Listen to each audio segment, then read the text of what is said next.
जामिया मिलिया इस्लामिया के vice chancellor professor Mazhar Asif sahab, registrar professor Mehtab Alam Rizvi sahab, dean student welfare Nilofar Afzal sahiba, और यहाँ जो मेहमान बुलाए गए हैं और यूनिवर्सिटी के जितने सीनियर यहाँ फैकल्टी मेंबर्स हैं, कई डिपार्टमेंट्स हैं आपके यहाँ, बहुत बड़ा यूनिवर्सिटी है, और यहाँ के विशेष स्टूडेंट्स हैं, आप सबसे आज मिलने का मौका मिला। मैं वाइस चांसलर साहब, आपके पूरे टीम को शुक्रिया कहना चाहता हूँ, आपने मुझे बुलाया है।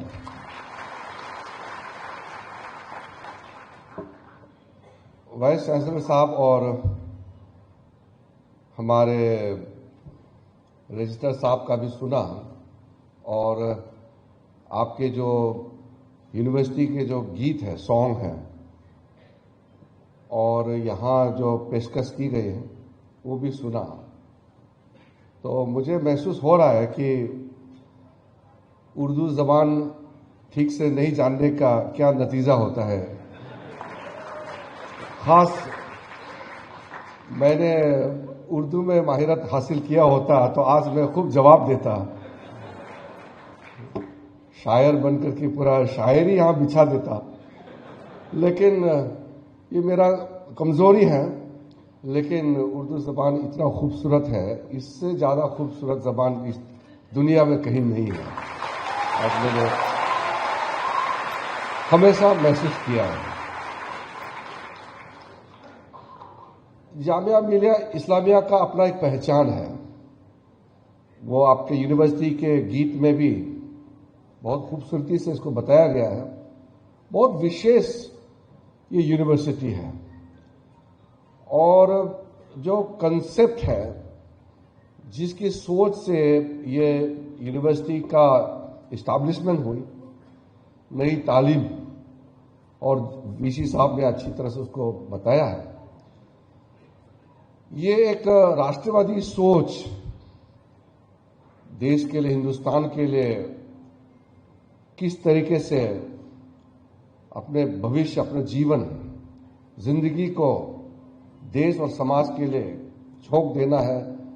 और उस समय अंग्रेजों के खिलाफ जो जंग हुई थी, ये सब मिला जुला करके ये जामिया मिलिया इस्लामिया बनी है।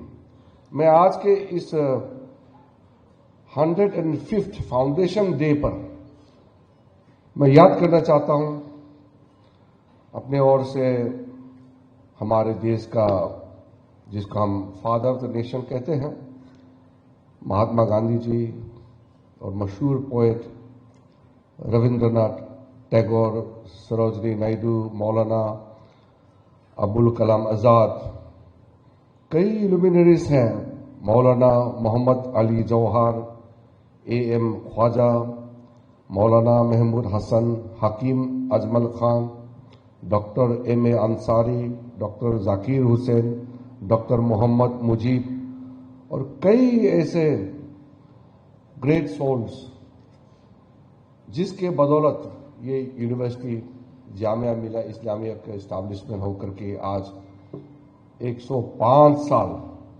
फाउंडेशन डे हम मना रहे हैं। इस यूनिवर्सिटी का इतिहास को तो सब जानते हैं, और आपने आज भी सुना है। मैं बहुत प्रभावित हूं आपका एकेडमिक एक्सीलेंस से। हमारे रजिस्ट्रार साहब ने बताया इसका रैंकिंग के बारे में,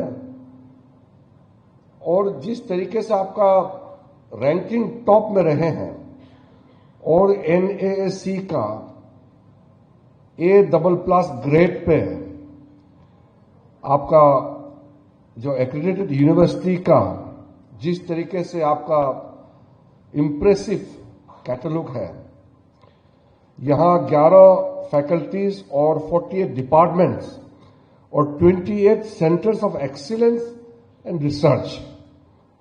आप सोच के देखिए, इतना कमाल का और इतना बड़ा साइज इस स्तर का यूनिवर्सिटी बहुत कम होते हैं। मैंने इसलिए आते ही कहा कि जो साइज यूनिवर्सिटी का है उस हिसाब से ये ऑडिटोरियम बहुत छोटा है। तो वीसी साहब ने मुझे बताया कि बाहर भी इंतजाम किया गया है सुनने के लिए, वहां स्क्रीन लगाया गया है, लेकिन जो हॉल में एक साथ बैठ करके सुनने में देखने में जो मजा आता है वो बाहर से तो होता नहीं है। तो मिलजुल करके अब मुझे आपका जमीन यहाँ का स्पेस का कोई आइडिया नहीं है, लेकिन अगर आपका यहाँ अगर प्रॉपर जगह मिल जाए तो आपका यूनिवर्सिटी का जो स्तर है, जो साइज है, जो स्टैंडर्ड है, उसी का बराबर साइज आपका ऑडिटोरियम भी होना चाहिए। तो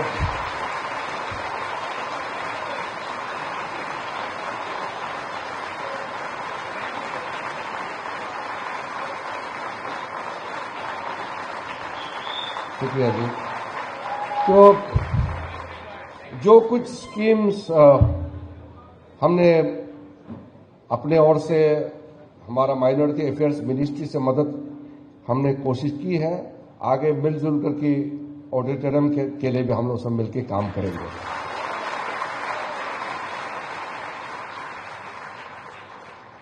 आपका यहाँ जो नेशनल एजुकेशन पॉलिसी को लेकर के जिस तरीके से इम्प्लीमेंट किए हैं वो भी बहुत ही काबिल तारीफ है। मैंने पूछताछ किया है, आपने बहुत अच्छी तरह से यहाँ इम्प्लीमेंटेशन किया है। कई रिपोर्ट्स हैं, क्योंकि मैं इसको फिर से जिक्र नहीं करना चाहता हूं क्योंकि ये आप ही का काम है, तो आपका काम आप ही को सुनाना, तो वो तो सूरज के सामने में दिया जलाने वाला बात है। तो मैं खुद इम्प्रेशन में लेके जा रहा हूं, तो आपके सामने पूरा कहने का जरूरत नहीं है। जो नोट्स मैंने देखे हैं और जो मैंने सुना है, जो पढ़ा है, आपकी यूनिवर्सिटी का कोई जवाब नहीं है। और वैसे भी खास मेरा जो मोहब्बत है इस यूनिवर्सिटी से, आपका जामिया मिलिया इस्लामिया से, कि यहाँ से जो पास होकर निकले हैं या जो संबंध है जेएमआई से, कई ऐसे शख्स है जिससे मेरा बहुत करीबी जुड़ाव है, दिल से जुड़ाव है। इसलिए जामिया मिलिया इस्लामिया मेरे दिल में बहुत खास जगह बनाया हुआ है। वैसे तो मैंने कहा कि मैं भाषण देना नहीं चाहता हूं, और हम लोग तो मौका मिलता है भाषण देते हैं, लेकिन यूनिवर्सिटी और जब मैं सेमिनार वगैरह जाता हूं तो थोड़ा कुछ बोल लेता हूं सब्जेक्ट पे। आज मुझे कोई विशेष सब्जेक्ट पर कहने का आवश्यकता नहीं है, क्योंकि आज फाउंडेशन डे है। मैं सिर्फ इतना कहना चाहता हूं कि हम सब ऐसे मुल्क में पैदा हुए हैं और इस मुल्क के हम नागरिक हैं जिसका कल्पना हम अपने आप भी कभी कभी नहीं कर पाते हैं।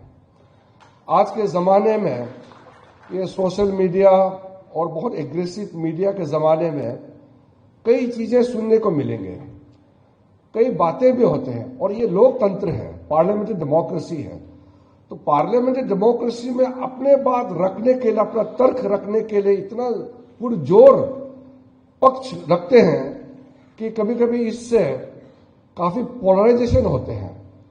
समाज ऐसा लगता है कि खंडित है, बांट गए हैं, हम दो अलग अलग छोर पे खड़े हैं, ऐसा महसूस भी होता है। लेकिन मैं हमेशा मानता हूं कि इसमें कोई खराबी नहीं है, बस हम कोई ऐसा काम ना कर दें कि हमारा मुल्क को नुकसान हो।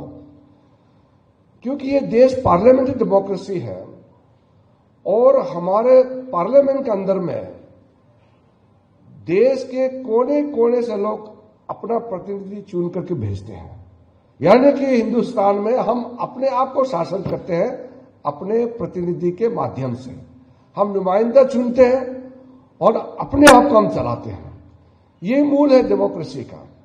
और पार्लियामेंट्री डेमोक्रेसी में तो बिल्कुल ये जायज है कि कहने के लिए कि मैं ही इस देश का, अपने समाज का, अपना आप का मालिक हूं, क्योंकि मैं वोट डालता हूं, मैं अपना प्रतिनिधि, अपना नुमाइंदा को पार्लियामेंट असेंबली भेजता हूं और वो सरकार बनाता है, देश चलाता है।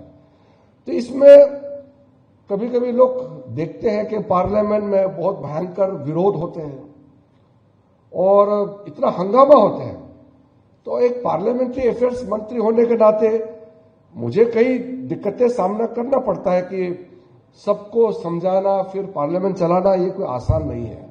अपना अपना आइडियोलॉजी है, अपना अपना सोच लेके आते हैं सारा मेंबर्स ऑफ पार्लियामेंट। तो लोग जब आते हैं और खास करके जो स्कूल कॉलेज यूनिवर्सिटी के बच्चे हैं जो पूरी तरह से मैच्योर नहीं हुआ, वो कहते हैं कि सर हम पार्लियामेंट देखने के लिए आए हैं लेकिन इतना हंगामा होते हैं तो इसको कैसे रोकेंगे, बहुत दुखी मन से कहते हैं। तो मैं कहता हूं कि आप ठीक है, बहुत ज्यादा हंगामा होने से अफसोस की बात जरूर है, लेकिन मायूसी नहीं होना चाहिए, क्योंकि पार्लियामेंट में अगर हंगामा नहीं होगा तो आप बताइए कहां होगा। पार्लियामेंट में लोग अलग अलग जगह से अलग अलग विचारधारा से चुन के आते हैं, तो अपना बात वही तो रखेंगे, वही तो विरोध होगा।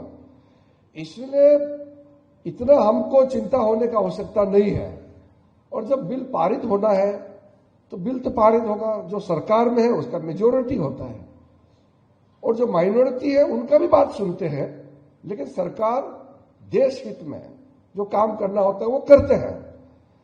इसलिए आपने देखा होगा हमारे लोकसभा राज्यसभा में कभी एक सप्ताह 2 सप्ताह पार्लियामेंट हंगामा हो जाते हैं और बिल पारित नहीं हो पाते हैं, लेकिन आखिरी 1 सप्ताह 2 सप्ताह जो बाकी होते हैं उसमें मजबूरन बिना कोई लंबा चर्चा किए बिल पारित हो जाता है, देश के लिए करना पड़ता है। तो ऐसा भी देखना पड़ता है पार्लियामेंट में। तो ये एग्जाम्पल मैंने इसलिए दिया कि हमारा मुल्क इतना बड़ा है, यहां अलग अलग सोच विचार के अलग अलग जगह से आते हैं। मैं हिमालय का एक वो दूर दराज एक छोर से मैं आता हूं। आज हम लोग दिल्ली के बिल्कुल सेंटर में जामिया मिलिया इस्लामिया में बैठे हैं। कश्मीर से लोग आते हैं, केरल से आते हैं, लक्षद्वीप जैसे जगह, गुजरात से, बंगाल से, सबका अपना स्टाइल, अपना एक जीने का अंदाज है। लेकिन खासियत क्या है सब में कि हम इस देश के नागरिक हैं। तो कभी कभी लोग सवाल करते हैं कि हमारा देश का भविष्य क्या होगा, फ्यूचर क्या होगा। तो मैं कहता हूं कि हमको बहुत ज्यादा भविष्य को लेकर के चिंता नहीं होना है, क्योंकि हमारा भविष्य सेफ है। अब देखिए दुनिया में मैंने देखा है, चाहे हमारा पड़ोसी जो मुल्क है, पाकिस्तान हो या नेपाल में जो घटना हुई है, श्रीलंका में, बांग्लादेश में, और कई मुल्कों में आंदोलन हुए हैं। और मैं जैसे एक जमाने में मैं लीबिया गया, बहुत ही वहां खुशहाली थे, लेकिन बाहरी ताकतों ने आकर के लीबिया का हालत खराब कर दिया आज के दिन में। सीरिया, लेबनान, ये जब शांति थे मैं वहां जाते थे। मैं 155 मुल्कों में मैं गया हुआ हूं। शायद हिंदुस्तान में शायद कोई नहीं होगा ऐसे शख्सियत जो इतने मुल्कों में गया। बचपन से मैं दुनिया देखने का शौक रखता हूं, तो मैं जाते थे। कई खूबसूरत मुल्क तबाह हो गए और हमारे पड़ोसी में भी आपने देखने को मिला। लेकिन हिंदुस्तान में ये इस तरीके से तख्ता पलट, इस तरीके से यहां आग नहीं लगा सकते। लोग प्रोटेस्ट करने का राइट है, अपने बात रखने का हिंदुस्तान में पूरा छूट है, रख सकते हैं। और कानून है, कानून अपना काम करेगा अगर गलत किया तो। लेकिन इसलिए हमारा मुल्क भविष्य में भी सेफ रहेगा। हमारा संविधान, भारत का संविधान, हमारा देश का संविधान इस तरीके से बने हैं कि हर चुनौती को ध्यान में रखते हुए उसमें समाधान दिया हुआ है। 2 साल 11 महीने तक बहस हुई संविधान सभा में, और ये साल 75 years completion of the adoption of the constitution of India हम मना रहे हैं। हमने किताब पब्लिश किए हैं। जब हमने इस साल का पार्लियामेंट सेशन शुरू हुई थी तो ये किताब हमने पब्लिश किया और कई लोग किताब देख करके अच्छा लगा कि कम से कम इतिहास हमारे जो कॉन्स्टिट्यूशन के जर्नी को देखा है। जब हमारा संविधान का चर्चा हो रही थी संविधान सभा में, हर एक पहलू को बहुत गंभीरता से चर्चा हुई। मेरा आप सबसे दरख्वास्त है कि आप भी संविधान को तो पढ़ना है, संविधान को समझना है, लेकिन संविधान बनाते वक्त संविधान सभा में डॉक्टर बी.आर. अम्बेडकर और कई संविधान निर्माताओं ने क्या सोच के क्या बोला था और क्यों ये मुल्क तबाह नहीं हो सकते हैं, इतना मजबूत हमारा संविधान बनी है। इसलिए मैं कहता हूं कि हिंदुस्तान का संविधान दुनिया का सिर्फ सबसे बड़ा संविधान ही नहीं, बल्कि दुनिया का सबसे खूबसूरत संविधान है, भारत का संविधान है। इसलिए कोई टेंशन नहीं लेना। मैं जिस जगह से आता हूं, मैंने कल्पना नहीं की जिंदगी में, मैंने सोचा नहीं था कि मैं इस मुल्क का एक कैबिनेट मंत्री बनूंगा और इस प्रधानमंत्री नरेंद्र मोदी जी के साथ में इस देश का सेवा करूंगा। मैं सोचा ज्यादा से ज्यादा चलो मैं राजनीति में आया हूं तो एक मेंबर ऑफ पार्लियामेंट बन के जाएंगे, लेकिन ये तो हमारा संविधान का ताकत है कि हिमालय के छोर कोने से आए हुए एक मामूली सा इंसान सरकार बनती है, सरकार देश का सेवा करता है, इसमें तो आप सबको मालूम है। लेकिन मैं ये बात इसलिए कह रहा हूं कि यहां कोई छोटा बड़ा कोई ये हिसाब नहीं करते हैं। हमारा नोटिफिकेशन हिसाब से 6 अल्पसंख्यक समुदाय है, जो हमारा अकलियत समुदाय है 6 है। नोटिफाई जिसको किया गया है मुस्लिम, हमारे यहां जैन, बौद्ध, क्रिश्चियन, सिख और पारसी। ये जो 6 माइनॉरिटी कम्युनिटीज है, इसमें सबसे ज्यादा संख्या वो है मुसलमानों का, लगभग 80% वो है हमारा मुसलमानों की संख्या। उसके बाद क्रिश्चियन आता है, ईसाई, फिर सिख, फिर बौद्ध, जैन और हमारा पारसी जो बहुत छोटा संख्या है। आपको मालूम होगा शायद जो पारसी कम्युनिटी है लगभग 52,000 रह गए हैं हमारे मुल्क में, 52,000 के लगभग रह गए हैं। उनका संख्या और कम होते जा रहे हैं। तो हमने अपने मिनिस्ट्री में जब मुझे जिम्मेदारी मिला तो हमने एक कार्यक्रम चलाया।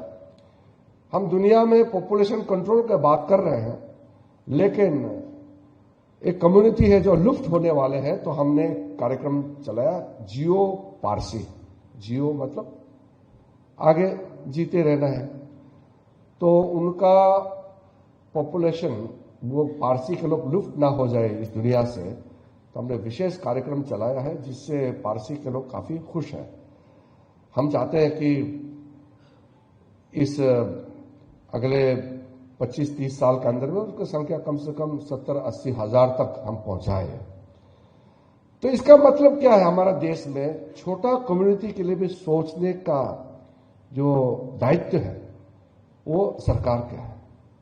जो बड़े कम्युनिटी है, विशेष करके हिंदू और मुसलमान, ये 2 बड़े वर्ग है हमारे हिंदुस्तान में, बाकी वर्ग थोड़ा छोटा है।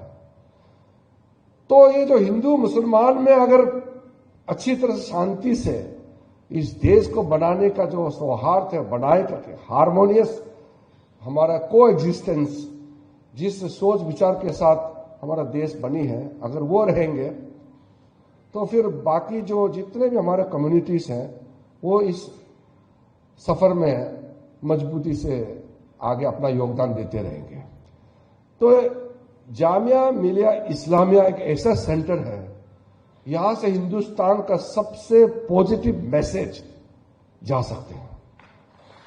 मैं उस दिन कश्मीर यूनिवर्सिटी में गए, हमारे साथ में चीफ जस्टिस ऑफ इंडिया और सुप्रीम कोर्ट के कई जजेस, हाई कोर्ट के चीफ जस्टिस जजेस सब थे, वहां के लेफ्टिनेंट गवर्नर, चीफ मिनिस्टर सब लोग थे। तो मैंने कश्मीर यूनिवर्सिटी का बहुत विशेष कार्यक्रम था, तो उसमें भी यही बात कहा। यूनिवर्सिटी जो होते हैं, खास करके जो विशेष यूनिवर्सिटी होते हैं, जिसका नाम है, जिसका इतिहास है, वहां से अच्छा संदेश, पॉजिटिव संदेश जाना बहुत जरूरी है, क्योंकि ये नॉलेज का सेंटर है। बाकी जगह में कभी कभी हम लोग देखने को मिलते हैं कि कुछ ऐसे घटनाएं हो जाते हैं जिससे हमारा देश के लिए ठीक नहीं होता है, लेकिन जामिया मिलिया इस्लामिया से हमारा देश के लिए जो हिंदुस्तान का पहचान है, यूनिटी इन डाइवर्सिटी, हमारे ये खूबसूरत जो इस मुल्क को आगे बढ़ाए रखने के लिए, मजबूती से आगे ले जाने के लिए जो पावरफुल मैसेज जाना चाहिए, मैं मानता हूं कि ये जामिया मिलिया इस्लामिया से ही आ सकता है और आ भी रहा है। आज तक मैंने जामिया मिलिया इस्लामिया का कोई निगेटिव इस यूनिवर्सिटी से, इस सेंटर से गया ऐसा मैंने आज तक सुना नहीं है, बहुत ही पॉजिटिव है। इसलिए जब वाइस चांसलर साहब दीन और हमारे रजिस्ट्रार साहब हम लोग जब मुलाकात होते हैं, मैं पिछली बार हज के तैयारी के लिए जब कुछ कार्यक्रम किए थे यहां पे, तब भी मैंने कहा, तो यहां जब मैं आता हूं और जब जामिया मिलिया इस्लामिया के बारे में सोचता हूं, तो मेरा आपके प्रति जो मेरा दिल में जो इज्जत है वो और बढ़ जाता है कि मुझे कुछ करना चाहिए, इस यूनिवर्सिटी, इस सेंटर के लिए कुछ करना चाहिए। इसलिए हमने जो कुछ आज हमारे वीसी साहब और रजिस्ट्रार साहब ने बताया है, हमने कोशिश की है कुछ मदद करने के लिए, लेकिन आगे भी हम जब तक इस जिम्मेदार पोस्ट में है और इसमें नहीं भी हो, तो मेरा तरफ से जामिया मिलिया इस्लामिया के लिए पूरा योगदान, कंट्रीब्यूशन रहेगा। तो मैं ज्यादा नहीं कहते हुए, जैसे मैंने कहा कि मेरा यहां आज भाषण देने का मूड में नहीं है, क्योंकि इतना शहरो शहरी का माहौल बना हुआ है, तो फिर भी मैं इतना कहना चाहता हूं कि 2047 में भारत को, इस मुल्क को विकसित राष्ट्र बनना है।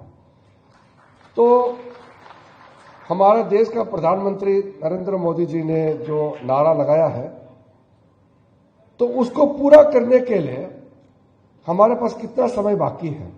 लगभग 22 साल। यानी कि जब हमको इंडिपेंडेंस मिला, आजादी मिला 1947, हमारे 78 इयर्स हो गए हैं।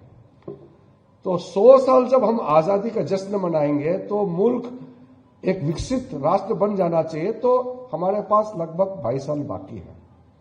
लेकिन जिस तेज गति से हिंदुस्तान आगे बढ़ रहा है, मैं इसी बात से आपको अपना बात रख करके खत्म करना चाहूंगा कि हमने बचपन से देखा है कि हमारा हिंदुस्तान 2%, 3% इस जीडीपी ग्रोथ रेट से बढ़ रहे थे।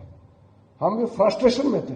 जिस मुल्क में भी जाते हैं सब कहते हैं कि दुनिया आगे बढ़ रहा है, आप हिंदुस्तान क्यों आगे नहीं बढ़ रहा है? इतना धीमी गति से आपका इकोनॉमिक ग्रोथ रेट हो रहा है।